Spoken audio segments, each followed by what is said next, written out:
Yeah.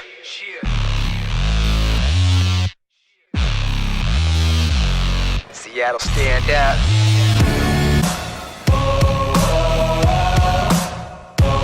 Alright, time for the top 10 headlines in Seattle sports.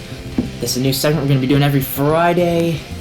Very excited to be bringing it to you. Top 10 headlines in Northwest sports. We'll jump right into it. Number 10. Seattle Seahawks taking on the Giants this upcoming week on Sunday, 1 o'clock. At home, this is a game that I think we should easily win. However, we do have some injuries, so I think we're going to get into the injury report at number 10. Now, looking at Seattle Seahawks, definitely definitely looked like they have it worse from the onset. You got tackle Brandon Shell, ankle injury, has not been participating in practice this week. Travis Homer, dealing with issues in the wrist, the thumb, the knee. He probably won't be playing either. And then you got Trey Flowers with a hamstring injury. He's not looking too good at either. Carlos Dunlap has a foot injury. Really hoping that he will be able to play, and it sounds like he will.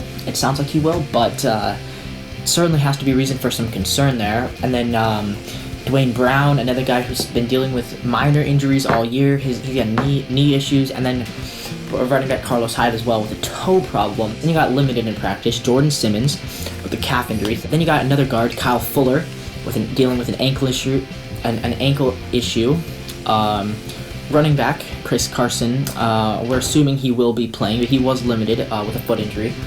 That same one that's been bothering him for a while. So we have to hope that Carson will be good, and I think he will. And then also Damian Lewis, another rookie there with a groin injury, and another guard. So 3 guards who've been limited, but I don't think they're too worried about that.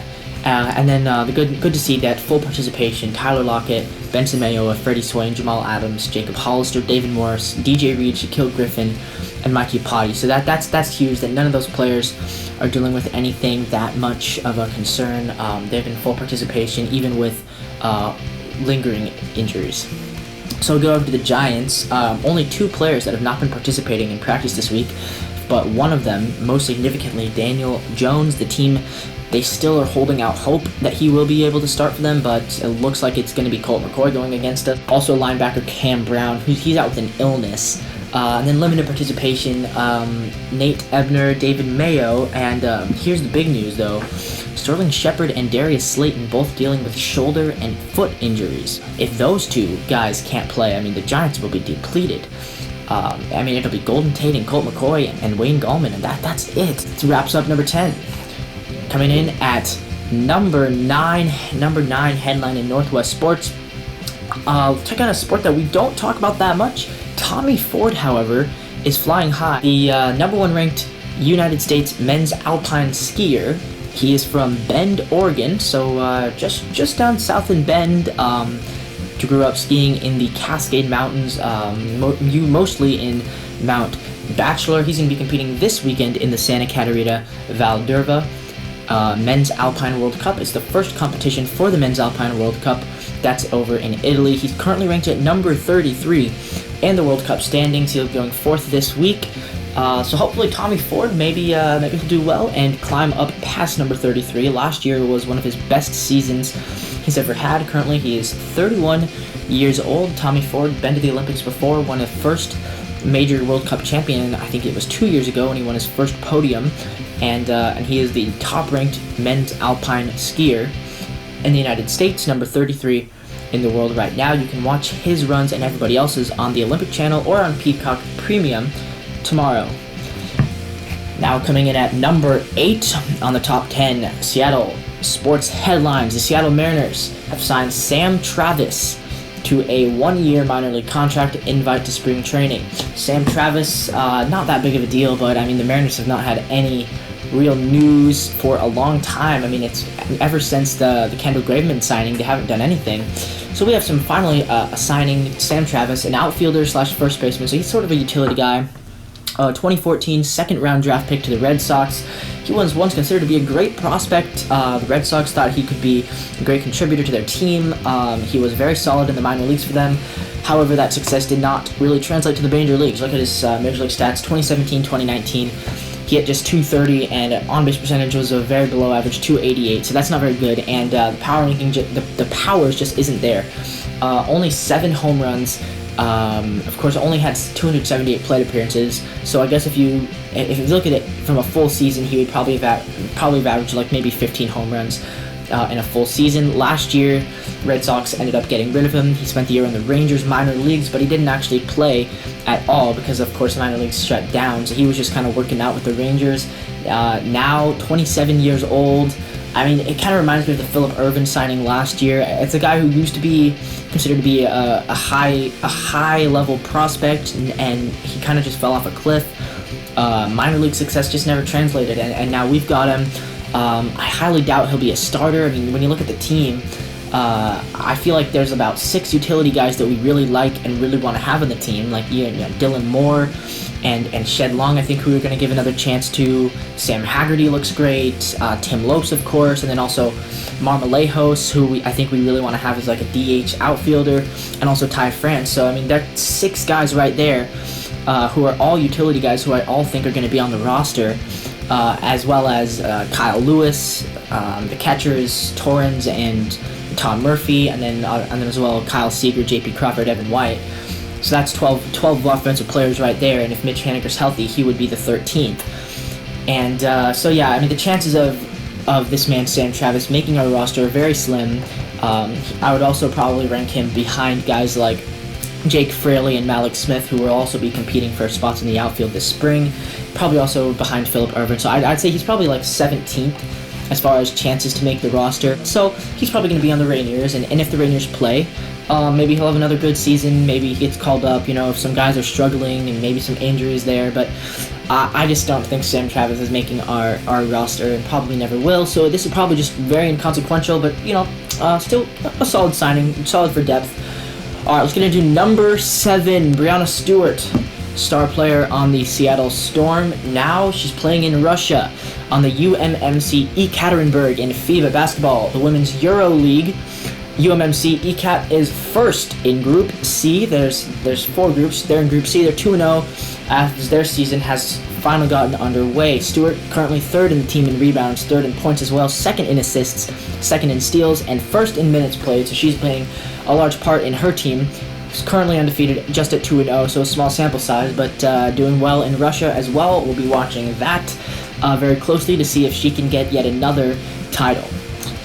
Now for number 6 on the sporting headlines, Russell Wilson recently just turned 32, star QB of the Seattle Seahawks, on his podcast with ESPN called Danger Talk. Listen to what he said with Mark Cuban. Listen, I'm 31 years old. I'm fired up to get there. I would love to own the Seattle Seahawks one day. Just the city's so special, and so I really obviously love football and just being a part of it. And I know how to. I've been around some great teams, and some great organizations, and obviously Seattle being with our culture here and how we run things, and then also, how Paul used to run them. And I used to have some really, Paul was a quiet guy, but I got to know him in a pretty in-depth way. Me and him, we spent a lot of time together one-on-one, which was really cool. That is cool. Before he passed away, and I know Jody's doing an amazing job with the team, and now she's also doing the Blazers too as well. Which that tradition and that energy in that stadium's amazing.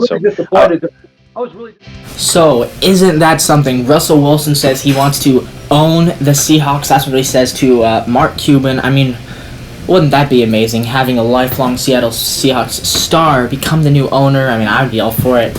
Let's jump into number 5 now. The Seattle Kraken, new hockey team coming next year, could be a potential trade partner to the Winnipeg Jets star Patrick Laine. This would be huge if they get Patrick Laine. I mean, wow, what an acquisition that would be. Apparently, they have been rumored to be interested in getting Patrick Laine. So let's look into who Patrick Laine is. 22 years old, only 22, comes from Finland, drafted when he was 18. He's a winger, one of the best wingers, one of the best young wingers in the NHL. He was the 2nd overall pick in the 2016 draft to the Winnipeg Jets. He's helped them make the playoffs 3 of his 4 seasons with them. 50-plus points in each of his first 4 seasons. That's pretty tough to do. 20-plus assists as well. Last year finished 27th in the NHL in points scored.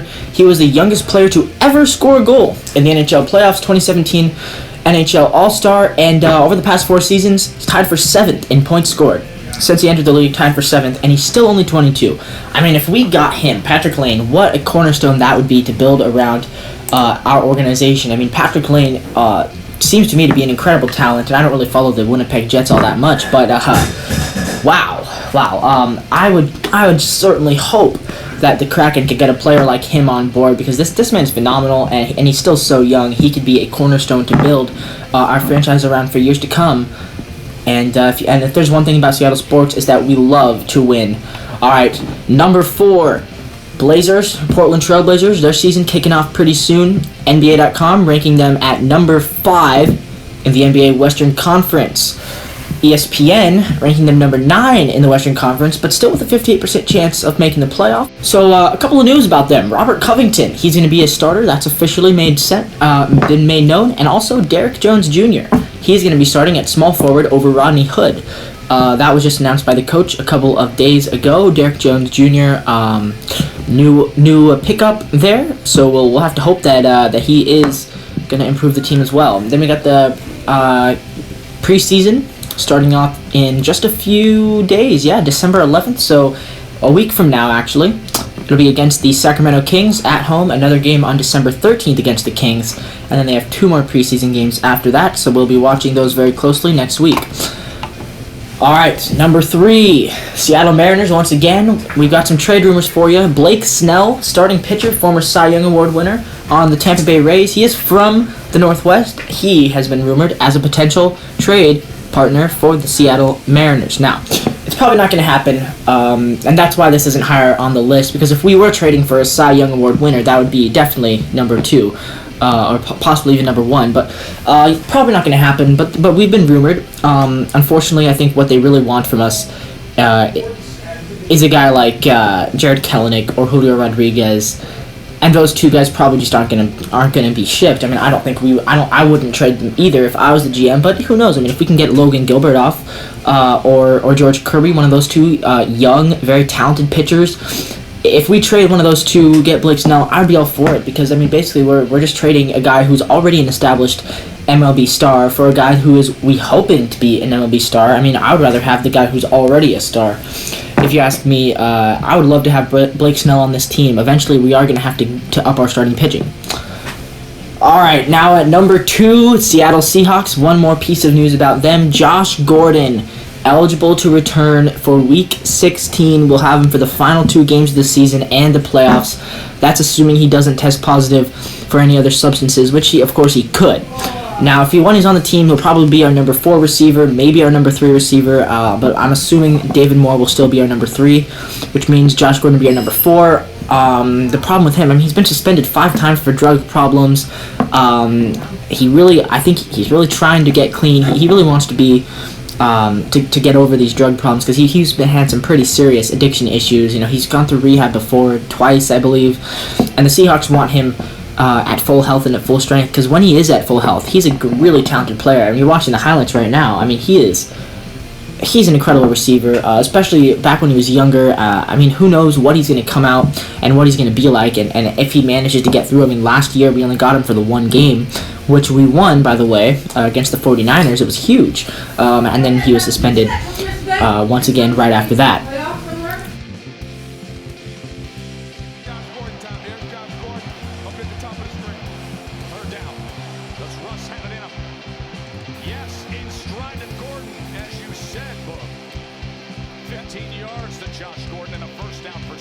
Number 1 piece of Seattle sporting news. Seattle Sounders. Wow, what a run they're on.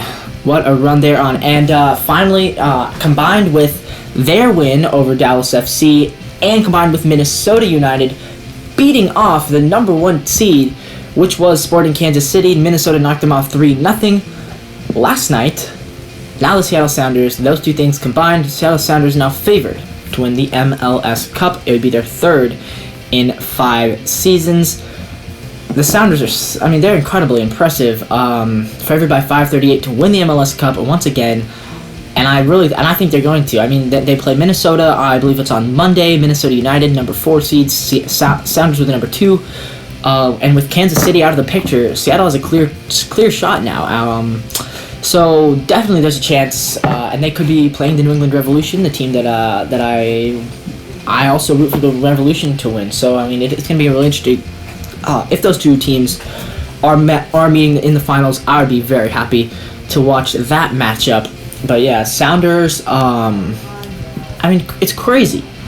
They've never missed the playoffs, and I think they're really a dynasty in the MLS.